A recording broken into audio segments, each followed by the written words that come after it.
Hey everyone, welcome back to You Are What You Love. I'm your host, Marissa Tandon, and if you're just picking up this episode, this is part 2 of my conversation with Emmy-nominated writer and comedian Ellory Smith about the smash hit series Twilight. If you haven't listened to part 1, go back to the previous episode and catch up before diving into this one. If you have a brief content warning before we dive into part 2, this episode does have a discussion about grief and our own personal journeys with loss.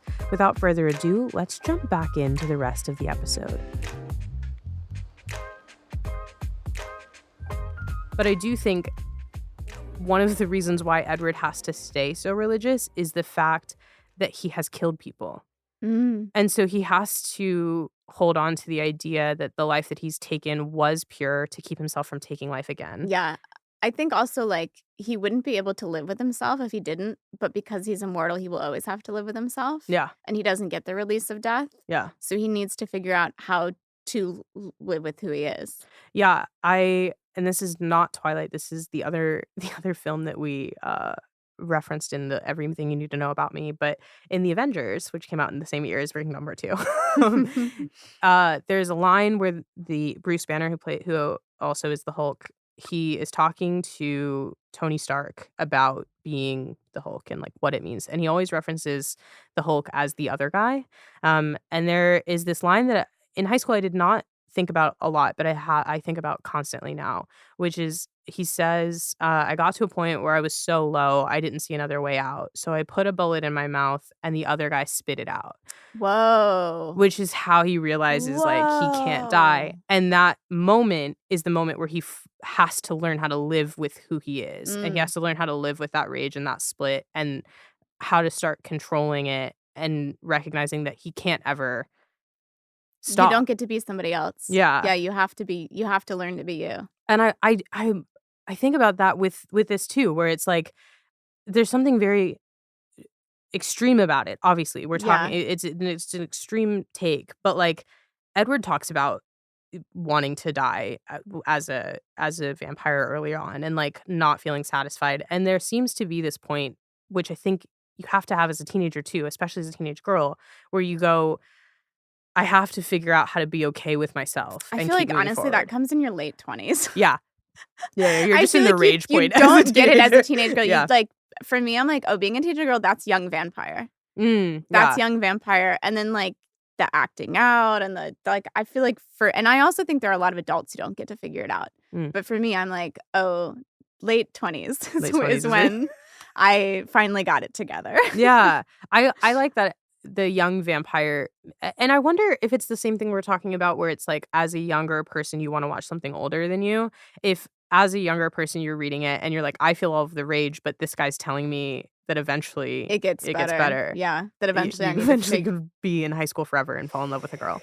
Yeah. I mean, what's so tough about that is I've been thinking about I genuinely think it's really hard to be a kid and it's just so hard to be young and your life's not your own and you have no agency and you don't know who you are and everything is so scary and etc. And it sucks that the only way out is through.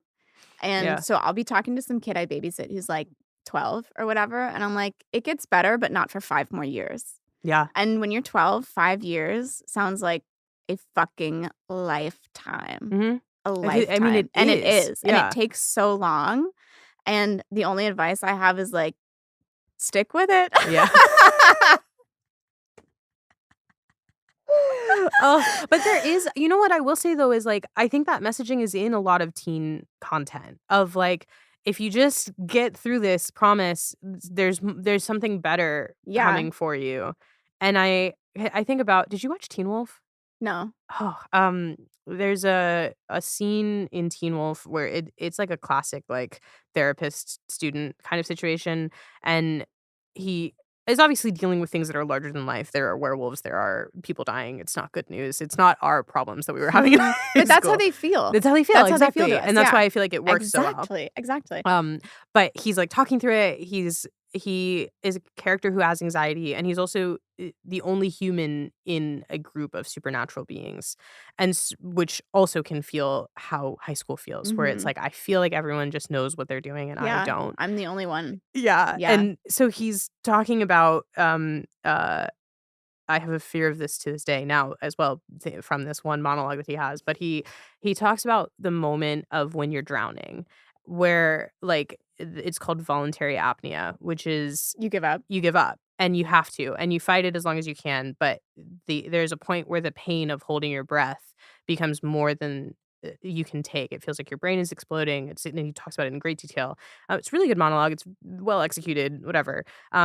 But he basically says like you have to give up at a certain point.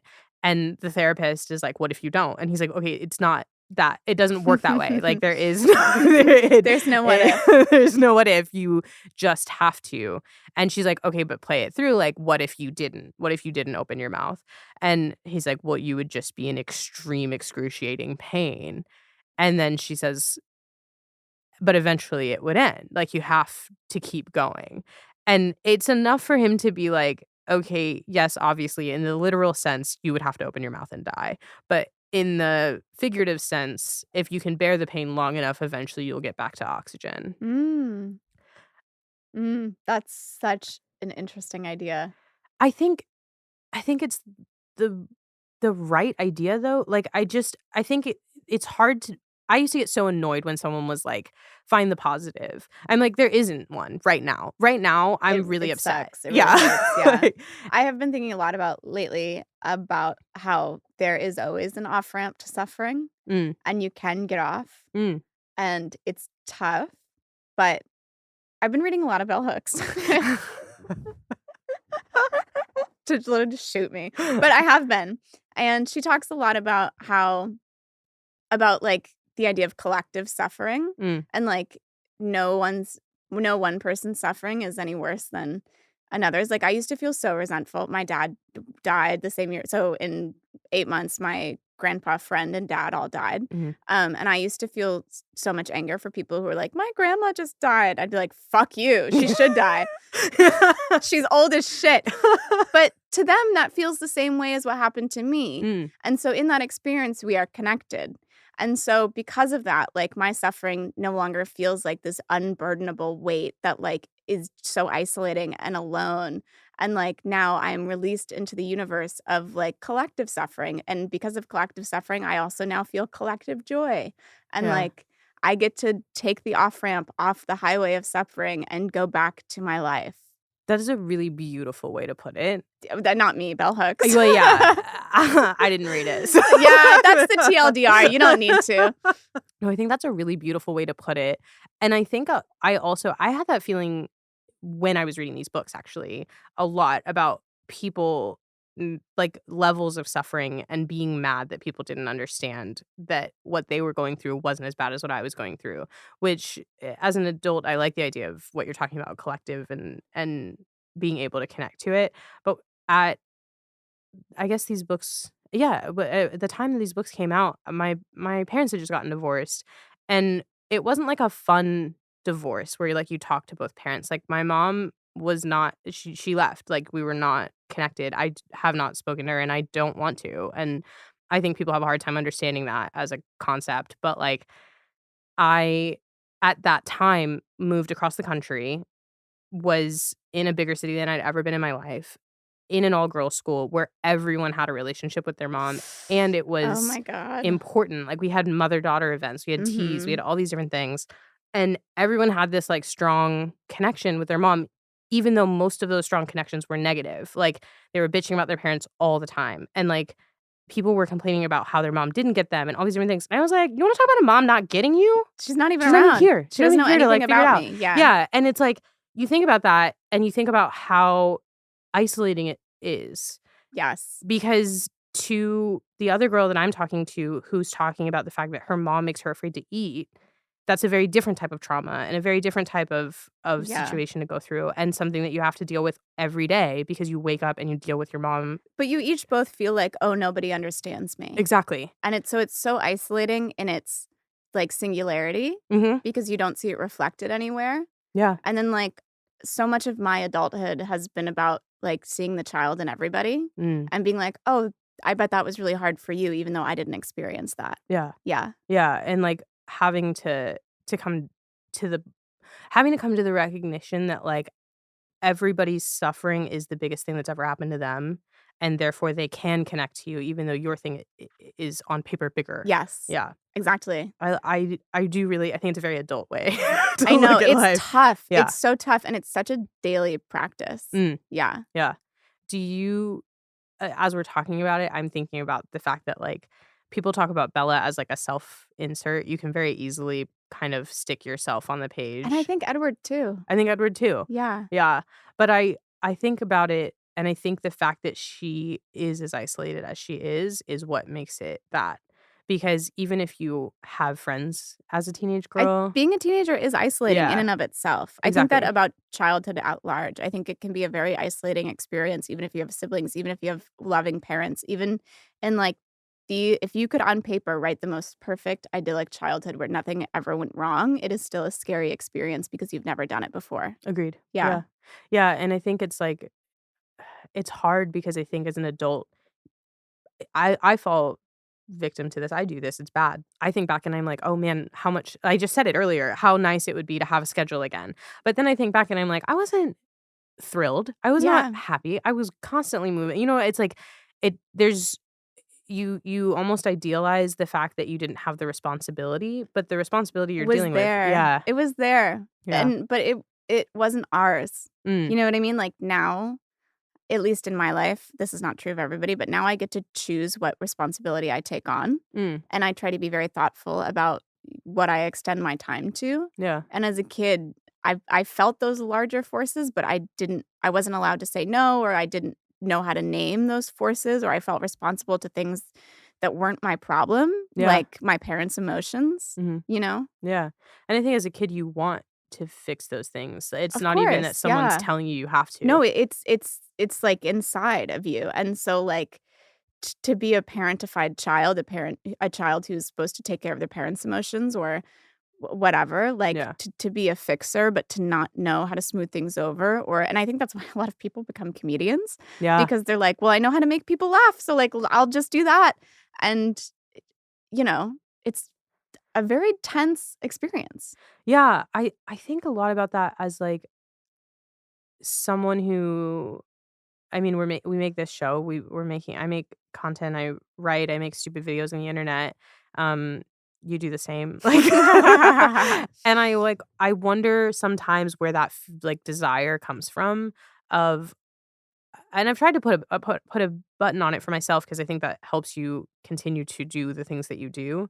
But like, I know that at so many points of my life, but especially growing up and especially around the times of what we've been talking about, I just felt so alone. And the only thing that ever made me feel less alone was ironically being alone consuming Yeah, media. media. Yeah. Yeah. And it's like I think I just crave to some degree wanting that feeling to happen for someone else and like to be able to Mm. give that to someone. I wrote so much as a kid, and I don't do it now. No, not at all. Not like I mean, not at you all. do, but Not the way that I used to, do you know yeah. what I mean? Like, I used to really write for me and, like, write to reflect on my experience, to understand the world, and to sort of, like, get something out, and now I it's been since after my dad died. Yeah. I just haven't, maybe because I'm, like, scared of what will come out. Mm. It's, like, almost too raw and real. Uh, but I envy sort of the ability I had as a kid to just sit down and, like, write what I was feeling. You know what's so funny about or not it's not funny. Funny is a very wrong You word for can what I'm It's about to fun. say. It's interesting. Well, yeah, what's interesting about what you just said is one of the things that has been big for me with our friendship in general is that we were not super close in college, I would say. I would say we were friends. Yeah, we were But friendly. I wasn't I Yeah. don't know that I knew everything about I you do or think grief made us closer. yeah, I Yeah. agree. And one of the things that you said to me that it stuck with me because I remember thinking, "I can't believe she just said that. She's so crazy." Which was What is this gonna be? Which is so we were talking I was experiencing loss for, like, the first real time, and it was very close, and you were very much more kind to me than the people that I felt should have been kind to me, and that should have been there for me, and that I think we had drinks or we had lunch or we had something, and you said that very offhanded, like, "Write down how you're feeling because you might wanna write about it one day." And I remember thinking, "Absolutely not. I have nothing that I want to ever explore about how I feel right now." And it's not true. Like, I have gotten to a point where I do want to start figuring it out or start seeing what comes out when I write it, but it's interesting that you are, like, I gave you you advice have that I was not taking. yeah, that you still have that fear. But it was, like, something that it was advice that I wish I was taking at the time, and I think that's why I was able to give it to you. Yeah. But for me, it is still so painfully raw Yeah. that, like, I almost cannot sit down with it and write. Like, I was able to write, like, one thing about my dad dying, and then I was never able to write another thing after that. Yeah. Like, I've been able to do a sample here or there, like, some scripts, but Yeah. I have not been able to, like, really editorialize my experience, and it feels like I've been robbed of my identity in a way by Yeah. grief. I have not been able to write by myself. I can write in a room, I can write with other people, and in that, I can talk about those feelings. I'm in a room right now where everyone has experienced grief, and it's a very different feeling than I've felt otherwise, where I feel like, in general, I have this hard time where I'm like, I could talk about this, but it's that same thing of levels of suffering Mhm. where I do hate when people talk to me about their grandparents dying, and I'm like, you just don't You have don't any get idea it. what that means. Yeah. Like, you do not understand what I'm talking about. Um, and that's fine. Like, you don't have to, but it's worse that you're trying to tell me you do, Yeah, you know? And right. definitely. And it's a I don't know, it's something that I think when I sit down and I try to think about it or I try to write about it by myself, I just get to this point where all I wanna do is cry, Yeah. and so I do. No, me too, but it will be like the typing through the tears is I Yeah. think what we both probably need to do, Sure. but it's hard to want to do that because Yeah. it's so painful. Yeah. It's so unbelievably painful. It's I also think about it in terms of, like, I've started to think about my grief in terms of the media that I shared with that person, which has made things harder because we grew up together, so It's it's everything. everything. It's everything, and now everything is not tainted, but But hard. hard. Yeah. Yeah. Like, Twilight's hard for me now, Oh. which I don't know, I think there are parts of it that I love. There are parts that, like, I do remember watching the movies with this person and, like, hearing a line and remembering what she said about it and, like, those types of things, and there's something very beautiful in that in some ways where I feel like it gives you that immortality of a person where you can Yeah. feel how you felt. Things can be beautiful and also sad, Yeah. I think is the heart of it, Yeah. but it's tough. I just started watching this anime, Chainsaw Man, Okay. and it's really good, but he basically his dog has to die and, like, go into it's sort of supernatural, but he, like, absorbs his dog, and then he wakes up, and he's like, "Oh, he's still he still exists inside me, but I can't hang out with him anymore." Mm. So it's like that person lives inside of you, but you don't get the experience of being with them, Yeah. and that fucking sucks. Was media something you shared with your dad at all? Yeah, Yeah? for sure. In a less of a way Yeah. because, we weren't the same age, we weren't but Right. the things I remember about him were, like, we watched a lot of movies and TV together. Mm. Like, he showed me The Simpsons, he's the reason I love comedy, he's the reason I love cartoons, and I think a lot about the last few movies we watched together, Mhm. which was, like, we watched a double feature of it was Cool Hand Luke and Lord of the Flies, Oh, like, while he was in yeah. his hospital bed, Yeah. and then the last movie we ever saw in a theater was the Winston Churchill, um, Who what's the name of that movie? Dunkirk. Oh, yes. Yeah. With Harry Styles. With Harry Styles, that's right! Harry Styles is Not in to it. bring a little bit of levity No, to the I love moment. it. That's so fun. Yeah, we did, but it's not the same where I think with your thing, it's so different and singular in that a lot of the media that defined your childhood you shared with this person. Yeah. And you are somebody who loves media and you're somebody who loves fandom. And that grief has now seeped into all of those things, Mm. which is beautiful and lovely and hard. Yeah. Like yeah. unspeakably hard. Yeah. It is. It's I don't know. I think in some ways it's the same as media always has been for me, which is that I don't like to think about things that are hard, and it's easier to like I was obsessed with Tony Stark growing up, and looking back on it now, it's like I don't know if you had the same thing where I was like you said, like you were doodling be safe. Like I would make my whole personality. Mrs. Iron Man? Yeah, no, not that. It wasn't even like a romantic projection. It was very much like I took up computer science. Like I was the captain of my robotics team. I was going to school for comp sci. Like I cannot imagine the world where you go do that. There is a universe. There is That's a why I'm a universe. year older than you. I took a But gap year. Yeah. would be such a loss on my end to me. If I'm like, for the world of media, if you had gone off to do that, Yeah. we would have suffered. I'm glad that you're here. I appreciate that. Yeah, I think that you picked the right thing. I think about it in the reverse all the time where I'm like, I think life would have been easier. Easier, but not better. Yeah, maybe. Yeah. Yeah. I think it's I look back on it though, and I was talking to my dad about this actually, where there is this pivot point. There's like this massive pivot point in my life, which was my senior year of high school, where I was going to school for engineering. And I was very good at it. I was not only very good at it, but I really enjoyed it.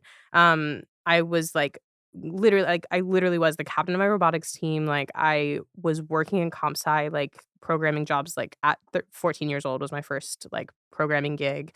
And I had gotten into a very intense program and was going, and I ended up not going because such a stupid humble brag. I had tested out of all the math classes that they had, so I would have been taking graduate level math, and there was like a class. I was looking at my classes, and he was like, "You'd be taking theoretical mathematics," and I was like, "What the fuck is theoretical mathematics?" And he was like, "Well, you come up with your own theories," and I was like, "Listen, I am not interested in that. I can't tell you how uninterested I am in what you're talking about." And it got to this point where I was like, why am I going to school to do something I already know how to do, basically? And so I took a year off to work in it and to figure it out. And then while I was doing it, I was like, I actually I was very lonely. All my friends had gone to college. And in that same space, I was like, I all I want to do is watch TV. It's the only thing I do anymore. It's the only thing I care about. You were rescued. You were rescued by media, and you were rescued by fandom. Yeah, yes. Really, I was on the internet all the time. I realize now, looking back on it, my first experience with writing was writing fan fiction, and I was writing it at a time where all the way through until my gap year, until I was 18 years old, I was positive I wanted to be a computer science person. Wow. I like had dreams of like making, and this like I could be doing something great for humanity and like making. You still are. Whatever. Yeah, I agree. Still are. I'm coming to terms with that. I am. I do think this is important. It is. And think about the things that we're talking and we're working through right now. Yeah. Like I think about like I do think about it, and I'm like, if Twilight hadn't existed, like there's a very different version of myself. Me too. Yeah, and it's just it is but I look back on it, and I realized I said this to my dad literally now at 28. I was like, I don't know that I think I got into all of that because I really connected with Tony Stark, and I desperately wanted to be that person because I saw in that person feelings that I had now that were a grown-up who was cool and seemed to have a life that people viewed him heroically, and I saw all of the things that I hated about myself in that person. I was very sarcastic. I was very rude. I was very selfish. I did get to these points where like you wouldn't hear from me for 2 days because I was working or like I was just going through that, and I had those characteristics that I viewed as bad, and then I saw on screen as good, and I found myself at like 12 being like, well, I can just do what he's doing and then I'll be fine. And I look back and I'm like, did I ever want to be a math major? Like maybe not. No, I think I did. I was like, I want to go to MIT. Why? Not because I care about MIT, but Tony Stark went there. Like, and it's interesting how powerful that can be, that young. And I don't know. I've gone on a rant. But. No, I think there's definitely something there. There's something interesting. Yeah. About that. You sort of gleaned the wrong thing by accident. Yeah, exactly. Yeah. I was like, I will just do this. And ironically, I mean, I think it would have worked out fine. You got there. You got to the right place. It doesn't matter. Ironically, the math on how you got there doesn't matter. The answer is right. There is one right answer. There is one right answer, and you're doing it. It's not math. Unfortunately, no. Goodbye. I'm curious because you've talked a little bit about like growing up with parents that were not around at the time when you were younger, when you were reading these books. Did you connect with this kind of parentification that Bella was Yeah, no, dealing with? for Yeah. sure, for sure. I was a very parentified child. Yeah. So much so that it has, like, really affected my adulthood, and now as a comedian, I'm trying to, like, be silly and, like, playful, and it really does feel like there has never been a playful part of me that ever existed, like, not even as a child. Like, my Yeah. house was chaos. My inner life as a child was chaos. And the way that I responded to that was by shutting down completely and being, like, very solemn and very inward. And, like, it's funny because a lot of people, when I meet them, will not guess that I'm a comedian because I am sort of humorless. Which is I would never glean true. that from you, but But that's because, like, well, you met me, like, you as sort a of comedian. Yeah, always that's knew that fair. I was a comedian. Yeah. Because I started really young. I started when I was 18. But now on stage, like, I'm seeing my peers whose comedy I like, and they're doing comedy that I'm not doing. Mm. And so, like, something I'm trying to work on is closing that gap. But to bring it all back around to your question, yes, I was very parentified as a child, and it has really affected my life. And thank God I'm working on it now. But I think I lost, like, the majority of my teenagers and 20s Yeah. to that sort of Yeah. question. I this is like a silly question, but it is one that I think about, which is like, I think if like I look at the circumstances of what I was watching in Twilight and being like, or reading in Twilight and being like, wow, I wish this would happen, right? Mm. But I also was very conscious at the time that I wouldn't get past step 1. Because you were so risk averse? Not even that I was risk averse, but, like, I imagine, like, coming home to my dad and being like, "FYI, there's this guy who wouldn't speak to me at school. Um, Now I'm pretty sure there's something wrong with him. He stopped a car from hitting me and still won't speak to me, but I'm gonna date him." There's no date that happens after that. Yeah, because your dad is, like, absolutely fucking not. Like, are you crazy? Like, Yeah. it's not happening. Whereas my parents would be like, "See how it goes." Yeah, see, that's what I'm curious about, is there that was my silly question was, what do you think if it had happened, like, if those Yes, circumstances my presented? parents absolutely, they would not have thought twice. Genuinely. They would have been like, "Sure, tell us what happens." Which now as an adult, like, I was literally talking to my therapist about this today, but, the offhandedness I think has been very helpful in that I know people who their parents are still very involved in their lives and are, like, very judgmental about what they're doing or not doing and how they make their money or whatever. Whereas my mom genuinely is like, "Are you making your rent? Do you like, as long as you're not asking anybody for money, you're a success." So now it's, like, it's helpful. Now it's helpful. Now When it's I was what a you want, kid, it yeah. was not so helpful. But now it is extremely helpful in that, like, I never have to worry if she's proud of me because I know that she is. Oh, that's very nice. Yeah. I like that. We've really sort of turned a corner and, like, we have a very healthy relationship, even though there are some things that maybe I resent still. But, no, I think that it's so funny and it's so ironic that the thing that made my childhood hard is what's making my adult life easy. Interesting. Yeah. Yeah. I've never thought about the fact that it flips at a certain point. At a certain age, yeah. Yeah, it does. That is interesting. I know. It's something I'm still really trying to iron out. Yeah. It's tough. It's a tough one to I don't know that you have to figure it out ever. Oh, I know. Yeah. But it does feel that way where I'm sort of like, this, like, I've accidentally become very zen. Yeah. And so now I'm like, oh, maybe I will spend some time thinking about that and, like, sort of ironing out the folds of my life and, like. Yeah, you do have a very inner peace about you these days. Isn't that crazy? I'm like, what happened? I like it. It's Thank good you. for you. It is good for me. Yeah. It is good for me. I think it's a culmination of, like, I was in a really abusive relationship and then that ended. Yeah. And I stopped drinking. Yeah.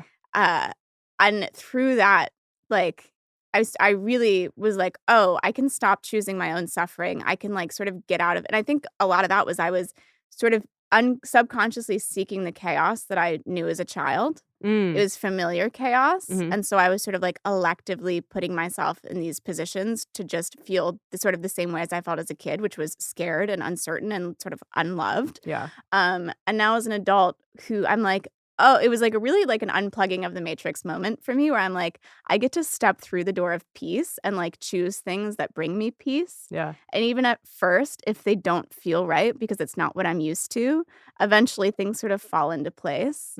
Yeah.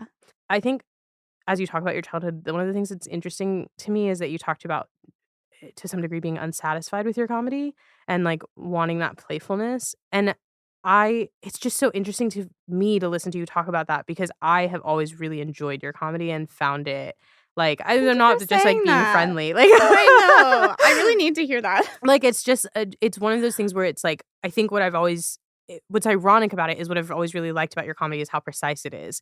Like, it's an ugly word, but I've always been so jealous of people who can make a joke work on Twitter. It is, like, a Oh, clear, interesting. concise, small thing that has to stand out with just the joke.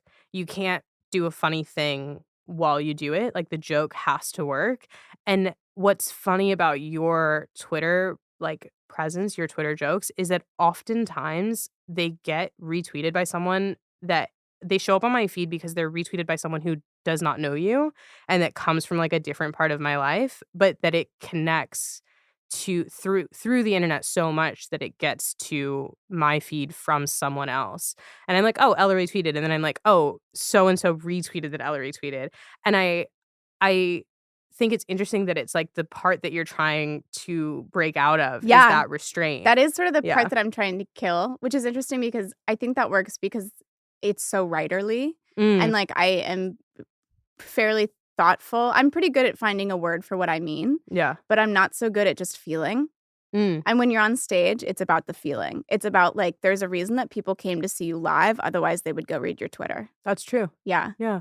I don't know. I think it's always good to expand, but I do think, like, part of that is I do think you connect with a lot of people because of Oh. how specific you are able to be, which I think is great. Like, I think part of that I know for me, like, when I do jokes, I'm like, "Oh, Twitter, it used to stress me out so much when we were applying for comedy writing jobs, and they were like, 'What's your Twitter?' And I'm like, 'Why?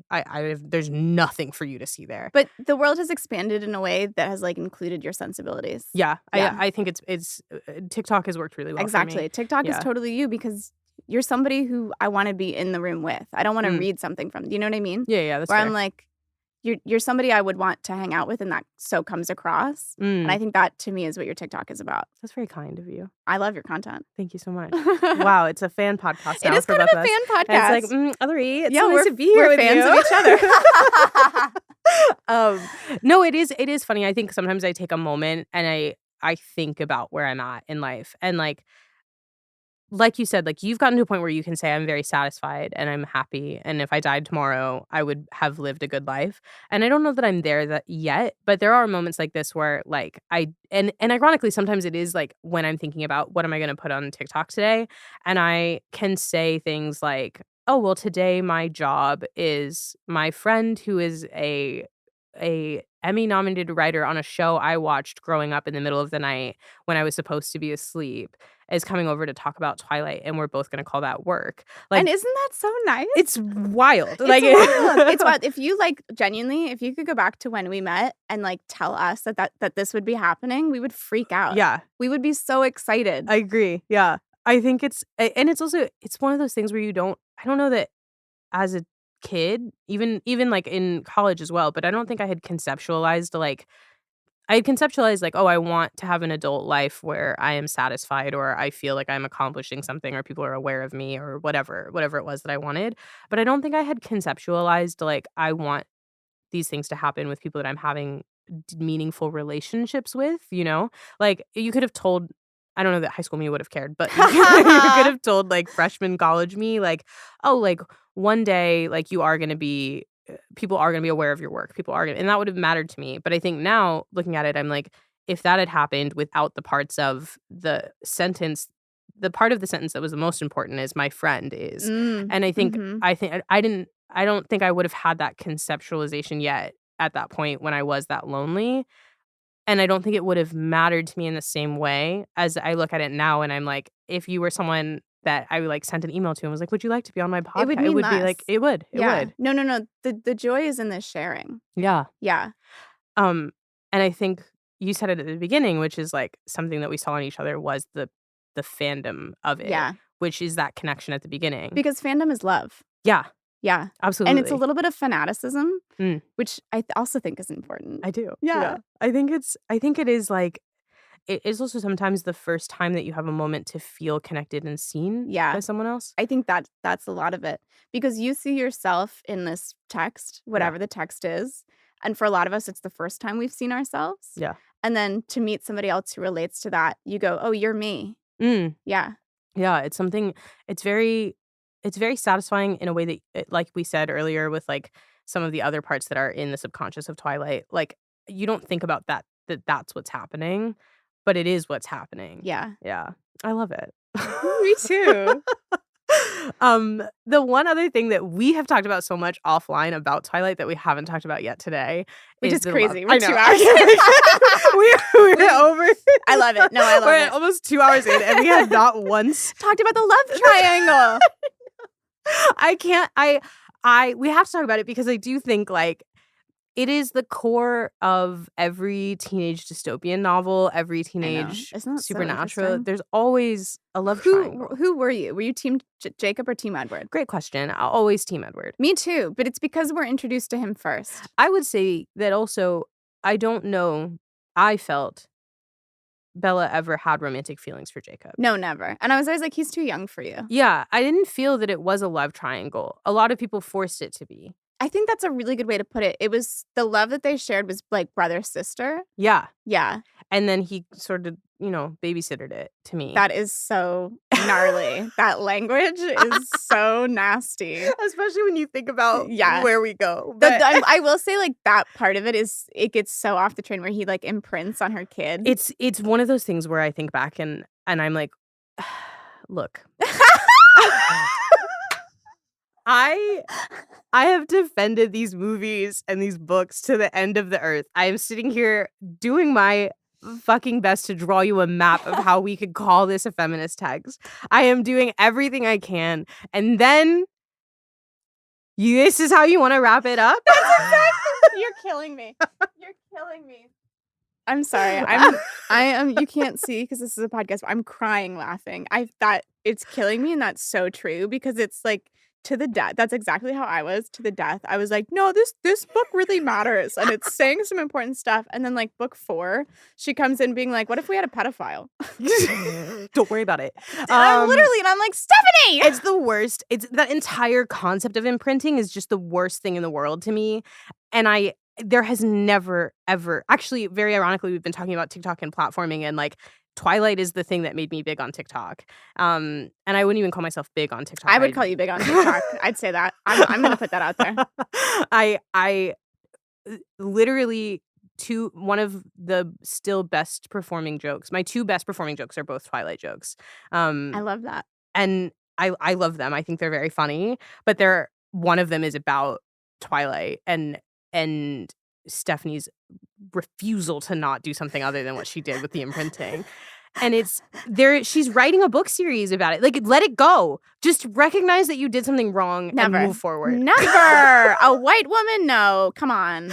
And there's like, I forgot about this until I'm sure my phone heard me texting you saying we were talking about Twilight, and I started getting more Twilight content. And there was a video where someone points out, like, there's a line in the book where Bella asks, like, what if there's another werewolf who's imprinted on a young girl, and basically Jacob is explaining the concept of imprinting and how they're going to grow up and how together. He'll take care of her. And I'm like, oh, grooming? Yeah. And she literally says, like, she's like, what if she grows up and doesn't want to choose him? Because he's explained that being a wolf, you don't have a choice. Like, once it happens, it happens.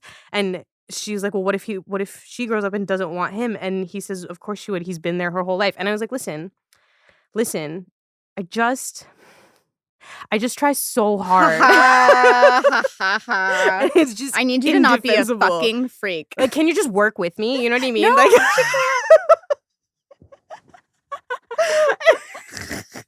she can't.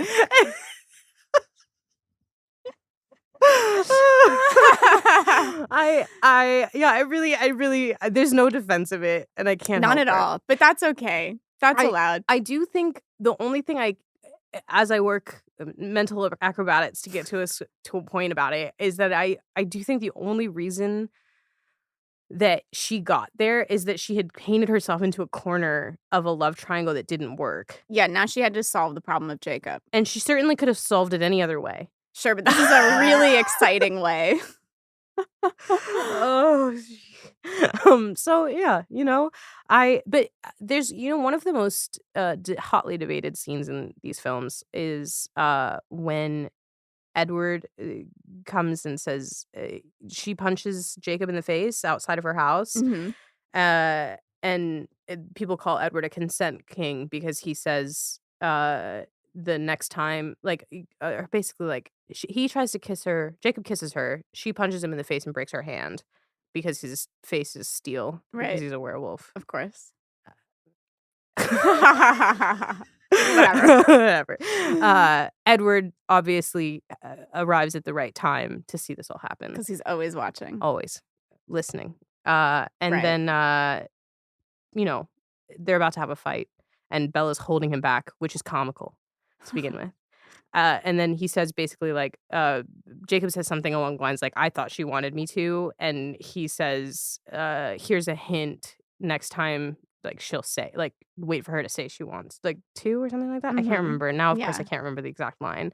But essentially, he's like, ask first. Ask first before you just kiss a woman. Yeah. He was breaking into her room to watch her sleep. I'm like, whatever, a broken clock twice a day, right? And but it is one of those things where I think about it because so many people talk about, like, oh, that's the moment that I knew Edward was the right choice. And it's like, I don't know. Inside the text of the whole series, there are a dozen missteps on each of them. Sure. Yeah. I will say, having read Midnight Sun, I don't know if you know this, but Stephanie Meyer let Catherine Hardwicke and Robert Pattinson read the manuscript draft of Midnight Sun before Twilight came out. While they were filming. Filming. So Robert Pattinson almost got fired off of Twilight. Because he hated it so much? No, because he was playing it too genuinely to the text. Oh, wow. So basically, they were like, you're being a psychopath? They were like, you're supposed to be in love. Like, you're supposed to be falling in love. You're a teenager. You're in love. And he was like, everything on the page says that I am in physical pain around her. Yeah, and that comes across in his performance. Exactly, because it's very good. It's correct. It is correct. I will defend Kristen and Rob. I think they do. Here's the thing. They do really, really good jobs writing the characters as they're written. Yes. They're written like shit. Yes. No, that's how I feel. I feel that's the thing. So many people were like, they can't act. And I'm like, no, they're doing exactly what is on the page. Yes. It's just, it is not translating. It's not working crazy. for you. Yeah. But that doesn't mean that they're that not doesn't doing mean that what they're not doing there. it. What? Yeah, exactly. Yeah. And so, like, basically, Rob was intensely in pain all the time, physically. Well, they say that in the book that, like, he has a pained look on his face. Yeah. And so that's what Rob does. Yeah. And then the movie comes out and everybody's like, does he have to shit? Yeah. But they almost fired him because they were like, you have to be happy. And so they gave him a copy of the book. And they had highlighted everywhere where it said, like, he smiled, he did this. Because his argument was, it's not in the book. It's not in the text.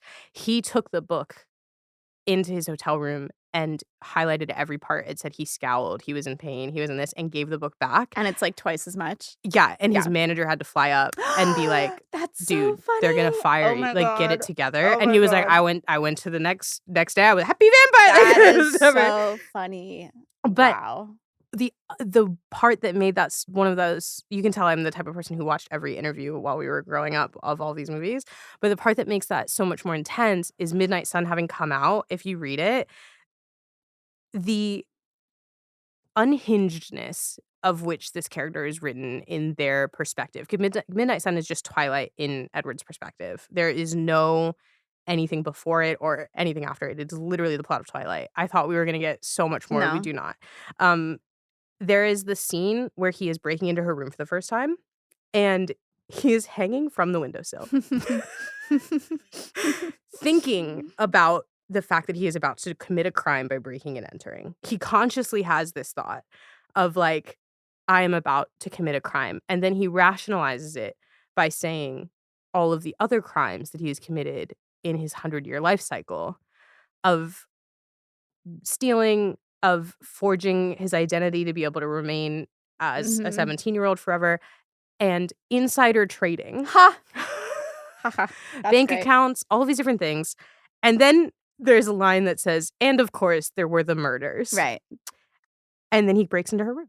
Because he is rationalized. Yeah, I mean, that's not as bad. It's not as bad. And then it's fascinating to think about, like, when you go back and watch the first movie, if you watch those scenes where he looks like he is in so much pain and thinking so hard, it's because he had read All that of that's that what that person was thinking. Like, your character that you are playing is the type of person who, in the midst of breaking and entering into a teenage girl's room, is listing all of the other crimes yeah, that they've and is like, "Is committed. this as bad? No, I don't think so. Let me break and enter." I just find it fascinating. That's great. That's really good. But I'm glad we were both Team Edward girls. Yeah, Big team get murdered. yeah. Yeah. I do think that there's a big divide in the in the culture during that time. I think also I liked that he liked fast cars. I liked fast cars. Really? Yeah. That did not do it for me. It really was someone in middle school bought me a t-shirt that said "Stupid shiny Volvo owner." I was a big cars girl. Whoa, cute. Yeah. That's Don't know why. kind of hot. I mean, I'm still a big cars girl. I like that. Yeah. Yeah. So, I think my core question in bringing up the love triangle that was so hard to talk about because of how ridiculous it is why do you think YA has to have a love triangle? Like, it is without fail, there's always one.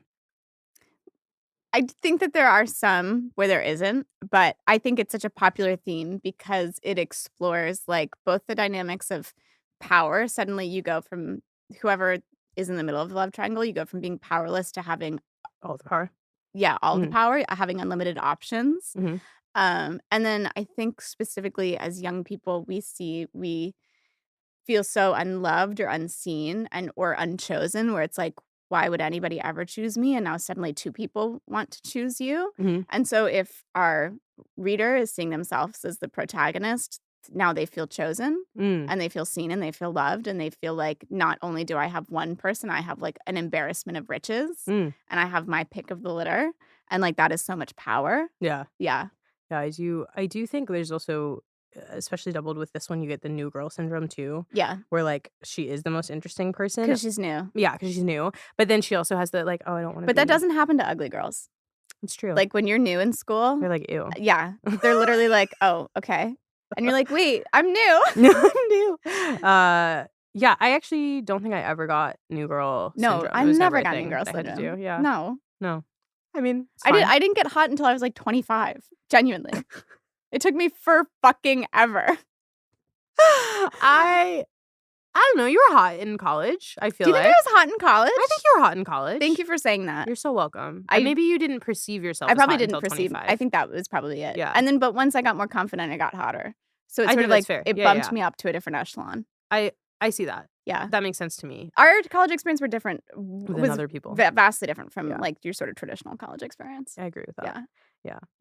That is. Yeah, And our yeah, high school whatever. experience was as well. Yeah. That might be something to wrap up on is when you think about like the idea of being chosen and being the most important, we both lived in existence at this point where we were in an all-girls school. And I think there was obviously no male attention at that point, other than, at least not in school, not in this way where like we were watching so many movies of like, oh, you go to high school and you meet the man who's going Yeah. to be the father of your children one day. Like, not here. Like, do you feel like that lack of traditional experience, quote unquote, made that more appealing or made Yeah, it even more for heightened? sure. I Yeah. think you like hungered for it. Yeah. Yeah. And I didn't start dating women until I got older. Like I sort of Yeah. had crushes on women, but I thought I was like, oh, I'm just really good friends with this person. Yeah. But yeah, no, I think like the absence of that made it so much bigger than it was, where Yeah. it accidentally made it so important because there was a lack of it. Yeah. Yeah. I think that's interesting. Yeah, I think it's it also to me tied back to why the lack of sex was appealing as well. Yes. Where I was just like, I don't even know someone I would be having Sex sex with. Yes, so exactly. this works for me. This works for me. And also because I had so little, like, I guess, experience or whatever, that's where I had to start. Because it was like bite-sized sex. Yeah. Or sex without sex. Yeah. Yeah. Yeah. And there's something, I don't know, even to this day, I feel like it's still more appealing to me of It like. kind of is. Yeah. It's about all of the other stuff. Yeah. Yeah. Yeah. It's like, and it's also, it's like, yeah, like I'd rather you, murder a few people and dismember them before we get Have to that point in sex, our yeah. relationship. You know what I mean? But that's sort of like demonstrates the urgency with which they needed to have sex, and therefore I needed to have sex. Yeah. Do you know what I mean? I do, yeah. And I think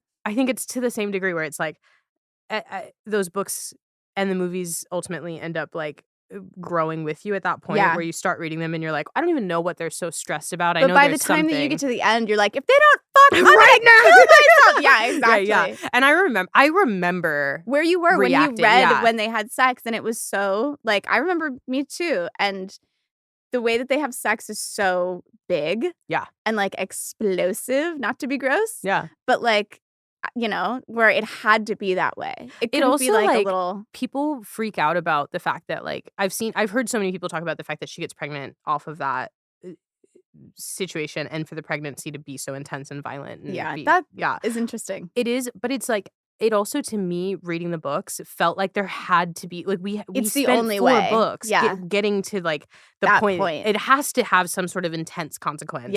Of like it can't just be like, man, I want to do this for the rest of my life. Like it had to have. Also, I'm sure that there is some subconscious like Mormon teaching inside that I don't even know if Stephanie Meyer knew that she was putting out. But I do think there's something there about how sex has consequences. Yeah. And it to be fair, does. It does. It does. Like I'm very sex positive and whatever, but I do like it does make a baby. It does. Yeah. It is the core reason. Biologically why to do it. To talk to dolphins about that. True. They do.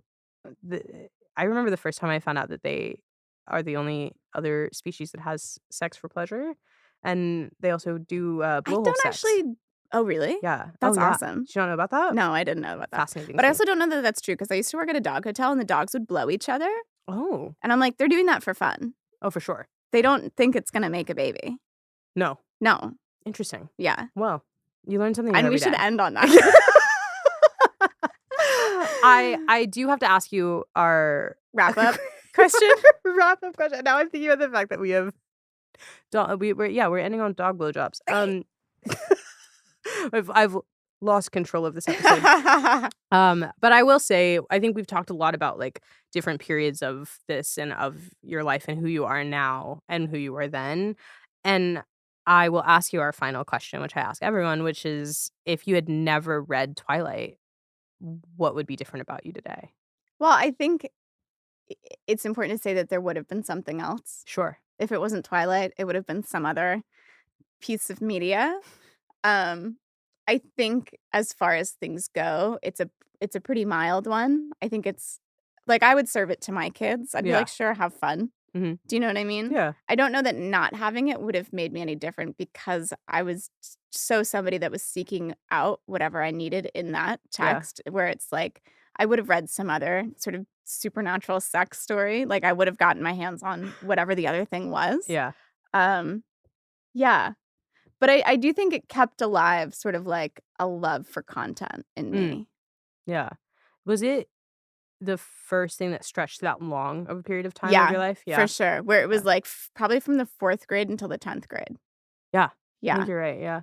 And then do you feel like, I feel like, yes, you would have found something else, but do you feel like you would have the same kind of understanding or views of your own sexuality and understanding of your perhaps rage we've talked a lot about? Oh, interesting. I think I would have, because I think I still would have been me. And like, I think I would have been able to apply these lenses retroactively. Mm-hmm.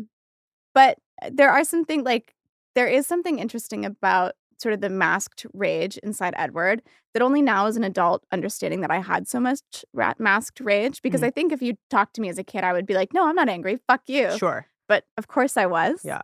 And so I think that character now as an adult looking back, I'm like, oh, I saw a lot of myself in that. You saw yourself in Edward. A little bit, yeah, for sure. Yeah. Just sort of like the feeling stuck and the feeling angry and like sort of a lot of the self-loathing and like having to break through that and like work through that.